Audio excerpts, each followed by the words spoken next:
أهو الصوص اللي أنت عمّال تغرّق بيه البطاطس والساندوتشات ده، كان زمان معمول من سمك متخمّر، والله، الكاتشب كان زمان مالح وريحته تقلب المعدة، ده لمّا نحكي حكاية الصوص اللي لَف العالم كلّه.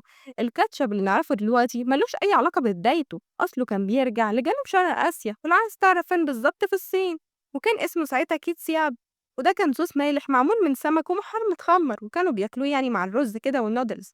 ومن غير ولا نقطة طماطم. أما بقى الإنجليز لما دقوه كده في مواني ماليزيا عجبهم طعمه جدا، وحاولوا لما رجعوا بلدهم يقلدوه بس مش عارفين المكونات الأصلية هي إيه، فابتدوا يجيبوا بقى حاجات من عندهم زي الأنشوجة أو المشروم أو الخل.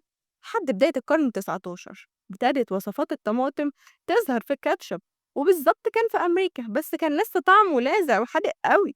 التحول الحقيقي بقى حصل على إيد هنري هاينز، ده كان سنة 1876. حط ساعتها خل وسكر وعمل كده توازن في الطعم، وقدم أول كاتشب نعرفه بالشكل النهاردة. وبقى الكاتشب جزء من الثقافة الأمريكية، يتحط على البطاطس أو البرجر أو النقانق أو حتى على البيتزا. أما في مصر ما ينفعش تاكل طبق بطاطس من غير الكاتشب.